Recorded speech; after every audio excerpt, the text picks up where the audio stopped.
Buen día, mi nombre es Ashley Amandia Navarrete Borges, soy de la UNAM Managua y a través de este video les presentaré el tema de manejo de la incontinencia urinaria masculina.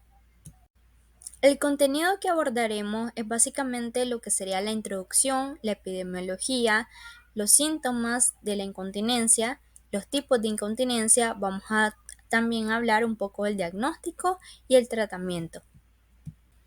A manera introductoria, podremos decir de que en sí la incontinencia urinaria la podremos definir como la pérdida del control de la vejiga o una emisión involuntaria. Podemos tener de que la incontinencia se puede clasificar en una incontinencia de esfuerzo, de urgencia, mixta, por desbordamiento o funcional. Y se define la causa subyacente de los episodios de incontinencia, que básicamente va a ser fundamental para un tratamiento adecuado. Tenemos un poco la epidemiología, donde básicamente nos dice que la incontinencia urinaria va a ser reportada del 11% de los hombres de 60 a 64 años y en un 31% en mayores de 85 años, y va a afectar básicamente hasta el 32% de los hombres con síntomas del tracto urinario inferior.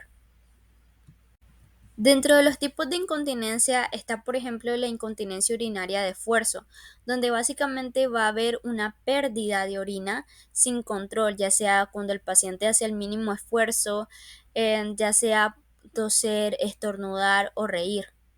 Ese es cuando ya está más avanzada. Otros tipos tenemos una vejiga hiperactiva, donde básicamente hay un deseo repentino, pero es incontrolable de orinar, que se puede acompañar de un escape de la orina. También hay una incontinencia urinaria mixta, que básicamente va a haber una combinación de ambos trastornos. Tenemos también la vejiga por rebosamiento, que esta básicamente va a ser causada por algo que obstruye la uretra. Entonces, esto va a provocar que la orina venga y se acumule en la vejiga, a menudo que ésta vaya causando un agrandamiento de la próstata y un estrechamiento asimismo de la uretra. Dentro de otros tipos de incontinencia urinaria vamos a tener una incontinencia diurna. Esta se va a presentar en los niños después de los 4 o 6 años, causada por unas contracciones involuntarias del detrusor. La incontinencia nocturna en niños debido a una secreción insuficiente de la hormona antidiurética durante la noche. También puede ser por unas lesiones congénitas, como por ejemplo la epispadías, un ureter ectópico, la espina bífida. Son las fístulas del tracto vesical y causas transitorias, como por ejemplo las infecciones del tracto urinario, el impacto fecal, los cálculos vesicales, tumores y fármacos. Los factores de riesgo pueden ser que, por ejemplo, la persona tome medicamentos como diuréticos, que por ejemplo tenga sobrepeso, tenga obesidad, hay un daño a nivel neurológico que pueda causar una vejiga neurógena, o también que por ejemplo el paciente haya sido sometido a una cirugía pélvica anteriormente. En la parte diagnóstica podemos tener en cuenta tres aspectos, donde va a ser básicamente tenemos el cuestionario, la anamnesis que se le hace al paciente. También está el diario miccional, donde básicamente el paciente lo va rellenando según la cantidad de veces que va al inodoro a orinar, o también lo puede rellenar por la cantidad de orina que saca. También tenemos de que se hace una exploración del abdomen, un examen físico para descartar el globo vesical para ver si el paciente no está reteniendo orina, y también se hace una valoración neurológica. Dentro de otros métodos diagnósticos está la palpación de la misma glándula prostática a través de un tacto rectal. También puede ser por un urocultivo para descartar la presencia de infecciones, una VHC, un hemograma. También podemos ver la determinación del residuo vesical posmiccional. También tenemos diagnósticos imagenológicos, como por ejemplo una ecografía. En ella básicamente vamos a ver el residuo postmiccional elevado del paciente cuando es más de 100 mililitros, o por ejemplo equivalente a un 20% del volumen miccional, orienta a una obstrucción del tracto urinario de salida o una alteración contráctil del detrusor. Las situaciones que precisan una valoración por el urólogo. Tenemos los estudios urodinámicos que también deben realizarse siempre antes de cualquier intervención quirúrgica en mujeres posmenopáusicas y también en nulíparas. Una obstrucción al tracto de salida, la enfermedad neurológica asociada y otras formas de incontinencia mixta. Tratamiento. Se hace una evaluación inicial de los varones donde debemos separar si es una incontinencia complicada o no, que básicamente las incontinencias complicadas vamos a derivarlas inmediatamente con un especialista, un urólogo, de resto que son adecuados para someterse a una evaluación general. Designamos como continencia complicada a los pacientes que, por ejemplo, tengan un dolor abdominal intenso, pacientes que tengan hematuria, pacientes que tengan infecciones urinarias recurrentes o que hayan sido sometidos a una operación y hayan tenido un fracaso de una cirugía pélvica anterior. Ahora, el grupo del resto de pacientes con antecedentes de infecciones urinarias identificados mediante la evaluación inicial, podemos estratificarlos en 4 grandes grupos sintomáticos. Entre ellos, son los que están adecuados para recibir un tratamiento inicial. Por ejemplo, pacientes que tengan un goteo postmiccional aislado, síntomas de una vejiga hiperactiva, tenesmo vesical con o sin continencia urinaria de urgencia, poliaquiuria y nicturia. También están los pacientes que tengan incontinencia de esfuerzo con mayor frecuencia después de una prostatectomía, una incontinencia de urgencia y esfuerzo mixta con mayor frecuencia después de una prostatectomía. Las recomendaciones relativas para un tratamiento inicial de la incontinencia urinaria en los varones es, por ejemplo, que tenga en las recomendaciones intervención sobre los hábitos de vida, también sea un entrenamiento supervisado de la musculatura de lo que es el suelo de la pelvis, también las pautas miccionales programadas para una vejiga hiperactiva, también cuando no hay indicios de una orina residual postmiccional significativa, los medicamentos antimuscarínicos para los síntomas de una vejiga hiperactiva con o sin incontinencia de urgencia. También podemos tener en cuenta de que pueden añadirse antagonistas adrenérgicos alfa como los alfa bloqueantes cuando también existe una obstrucción de la salida de la vejiga. Otras recomendaciones para un tratamiento conservador es que, por ejemplo, haya intervenciones sobre los hábitos de vida. Entre ellos vamos a ver de que los profesionales sanitarios van a ofrecer un asesoramiento a los varones sobre sus hábitos saludables que pueden ya sea reducir o retrasar la aparición de los problemas de continencia, además de que va a haber este mismo entrenamiento de la musculatura del suelo pélvico, ciertas instrucciones preoperatorias, posoperatorias inmediatas para los varones que someten una prostatectomía radical pueden ser útiles. El uso de una bioregulación para complementar también una estimulación eléctrica, por ejemplo, en los varones con incontinencia después de una prostatectomía, la adición a la estimulación eléctrica. Dentro del tratamiento inicial de esta incontinencia vamos a tomar en cuenta varios factores. Están primero los antecedentes. Si por ejemplo el paciente tiene un goteo postmiccional o una incontinencia urinaria en la actividad física habitual, después de una prostatectomía o una incontinencia con síntomas mixtos, o también si por ejemplo tiene un tenesmo vesical, poliaquiuria, con o sin incontinencia. Entonces en ello vamos a evaluar lo que sería la parte general.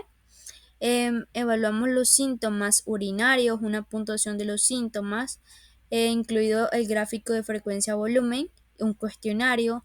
Podemos evaluar también la calidad de vida y el deseo del tratamiento. Evaluamos una exploración física, abdominal, rectal, neurológica sacra, un análisis de orina, un urocultivo, en caso de una infección, un tratamiento de reevaluación. También vemos si hay una evaluación de los músculos del suelo pélvico, también la evaluación de la orina residual postmiccional. En ella vamos a ver si hay una supuesta incontinencia de esfuerzo, si hay una incompetencia esfinteriana. o si hay una incontinencia mixta o si hay una incontinencia de urgencia. Entonces, con ello vamos a ver las opciones del tratamiento del paciente, si hay una intervención sobre los hábitos de vida, si por ejemplo hay un entrenamiento de la musculatura del suelo pélvico, si hay micción programada de entrenamiento vesical, los productos para la incontinencia, los antimuscarínicos, y también se va a evaluar si estos fracasen. Ahora también vamos a tomar en cuenta si la incontinencia es complicada o una incontinencia recurrente o total, o una incontinencia ya sea asociada a dolor, hematuria, una infección recurrente, síntomas miccionales, irradiación de próstata y una cirugía pélvica rectal. Cualquier otra anomalía detectada, entonces lo derivamos directamente con el urólogo. Tratamiento especializado de la incontinencia urinaria en los varones. Tenemos dentro del tratamiento especializado de la incontinencia urinaria, igualmente evaluamos los antecedentes, la evaluación de los síntomas, la incontinencia después de una prostatectomía, una incontinencia con tenesmo vesical poliaquiuria o una incontinencia complicada. Entonces, en la evaluación clínica vamos a tener estudio urodinámico, de imagen de la vía urinaria, una uretrocistoscopía si está indicada, y en la parte diagnóstica nos va a indicar si por ejemplo es una incontinencia de esfuerzo por incompetencia esfinteriana, si es una incontinencia mixta o si es una incontinencia de urgencia por hiperactividad del detrusor. Entonces, cuando tenemos de que en el tratamiento, cuando fracasa en el caso de una incontinencia de esfuerzo, cuando fracasa el tratamiento inicial, vamos a probar un esfínter urinario artificial o una suspensión del cabestrillo. Ahora, cuando por ejemplo, si nuestra incontinencia es de urgencia, vamos a evaluar si hay obstrucción de la salida de la vejiga. Por lo tanto, en el tratamiento vamos a evaluar los alfa bloqueantes, los inhibidores de la alfa reductasa o una corrección de la obstrucción anatómica, en el caso de una estenosis. Ahora también vamos a evaluar qué cosa, cuando fracasa el tratamiento inicial, la neuromodulación. O en el caso con detrusor hipoactivo, vamos a ver sondaje intermitente o los antimuscarínicos. Dentro de la incontinencia complicada vamos a tener una incontinencia recurrente, una incontinencia asociada a la irradiación prostática pélvica o una cirugía pélvica radical. Entre ellos vamos a considerar la uretrocistoscopía, otros estudios de la imagen urodinámica, anomalía o enfermedad de las vías urinarias inferiores. Entonces, corregimos la anomalía y le damos un tratamiento en sí a la enfermedad.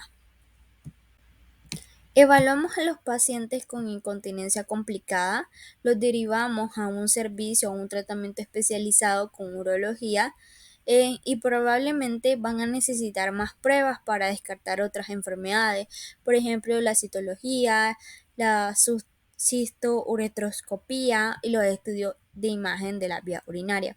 Cuando estas pruebas son normales, pueden ser tratados de su incontinencia mediante opciones terapéuticas iniciales, según el esquema que corresponda. Dentro de la incompetencia esfinteriana, en caso de una incompetencia, la opción en sí recomendada es la implantación quirúrgica de un esfínter urinario artificial, por ejemplo, una hiperactividad del detrusor. Hay que ver también el vaciamiento deficiente de la vejiga o una obstrucción de la salida de la vejiga. Dentro de los medicamentos empleados para un tratamiento de una vejiga hiperactiva o una hiperactividad del detrusor, básicamente según muchos estudios recientes, se ha encontrado que los antimuscarínicos más utilizados han demostrado claramente que estos medicamentos proporcionan bastantes beneficios considerables para el paciente. Se necesitarían más investigación para decidir cuáles son los mejores medicamentos para el tratamiento de una primera, segunda o tercera línea. Ninguno de los antimuscarínicos en sí constituye un tratamiento de primera línea ideal para todos los pacientes. El tratamiento óptimo en sí debe individualizarse según cada paciente, tomando en cuenta las enfermedades coexistentes, los medicamentos o enfermedades concomitantes y los perfiles farmacológicos de cada individuo.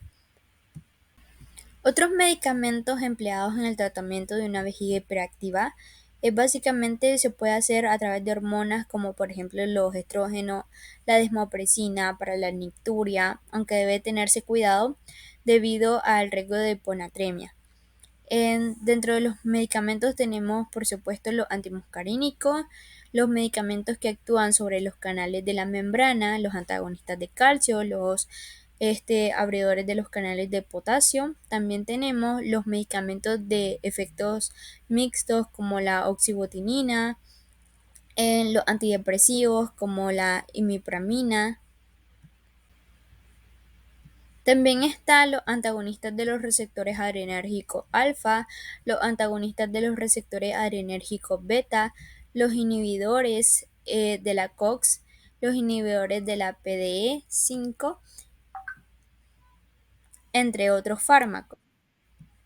En la siguiente tabla se presentan los medicamentos para una obstrucción del tracto de salida en el caso de una incontinencia de urgencia o por rebosamiento, donde vamos a tener los fármacos, las dosis que se pueden utilizar, por ejemplo, los alfa bloqueantes o los bloqueos alfa adrenérgicos en su dosis y pues básicamente las reacciones adversas, los efectos adversos. También están los inhibidores de la 5-alfa reductasa. Aquí podemos tener en cuenta otros fármacos como una continuación donde tenemos los antidepresivos como la imipramina, la dosis de 25 miligramos durante la noche y podremos decir de que es útil para la nicturia y para la incontinencia mixta causada por una hiperactividad del detrusor. Ahora, el otro fármaco que tenemos es el miravigrón, donde vamos a tener que es un agonista y pues básicamente su dosis es de 25 a 50 miligramos. Ahora, este se utiliza para una vejiga hiperactiva. También tenemos dentro de otros fármacos la onabotulonumioxin, que es un bloqueo de la transmisión neuromuscular por unión de los sitios del receptor en las terminales nerviosas e inhibición de la liberación de la acetilcolina. Este se puede dar en 100 unidades y pues básicamente se utiliza en adultos para una vejiga hiperactiva o una incontinencia de urgencia. Continuando con los antimuscarínicos, que básicamente es uno de los mejores tratamientos para la incontinencia urinaria, aquí tenemos los diferentes tipos o agentes de antimuscarínico, su preparación, la dosis y la frecuencia que se toma al día en un adulto. En los medicamentos empleados en sí para un tratamiento de incontinencia urinaria de esfuerzo, entre los factores que pueden contribuir ya sea el cierre de la uretra, está más que todo se toma en cuenta el tono del músculo liso y estriado uretral, también las propiedades pasivas de la lámina propia uretral, especialmente su vascularización. Los datos indican una parte notable del tono de la uretra va a estar medida por una estimulación de los adrenérgicos alfa en el músculo liso uretral. Presentamos una tabla con medicamentos empleados en el tratamiento de la incontinencia urinaria de esfuerzo, donde podremos tener la duloxetina, imipramina, clenbuterol, methoxamina, midodrina, efedrina, norefedrina y los estrógenos. Dentro de los medicamentos empleados en el tratamiento de la incontinencia por rebosamiento, básicamente se han propuesto varios tratamientos médicos. Sin embargo, entre ellos va a figurar principalmente los agonistas directos o indirectos de los receptores muscarínicos y los antagonistas de los receptores adrenérgicos alfa. Tratamiento quirúrgico. Dentro de la incontinencia urinaria vamos a tener una corrección quirúrgica que puede clasificarse esto según la causa de incontinencia relacionada con el esfínter, ya sea una posoperatoria, una postraumática o que sea de origen congénito. Ahora, en la incontinencia relacionada con la vejiga y también fístula. Aquí tenemos su clasificación que sea relacionada con el esfínter, ya sea una postoperatoria, después de una prostatectomía por una enfermedad benigna o por un cáncer de próstata, o después de una radioterapia, braquiterapia, criocirugía, También puede ser después de una cistectomía con neovejiga por un cáncer de vejiga o que sea de origen postraumático. En este caso, después de una interrupción prostatomembranosa y una reconstrucción de la uretra, un traumatismo del suelo de la pelvis. También puede ser por una incontinencia pediátrica no resuelta, como por ejemplo una ectrofia o una epispadía incontinente relacionada con la vejiga, ya sea una incontinencia urinaria rebelde por una vejiga hiperactiva, una vejiga de capacidad reducida, fístulas uretrocutáneas, retrouretracele. Muchas gracias por su atención a lo largo de esta presentación. Espero que esta información sea de gran ayuda para ustedes.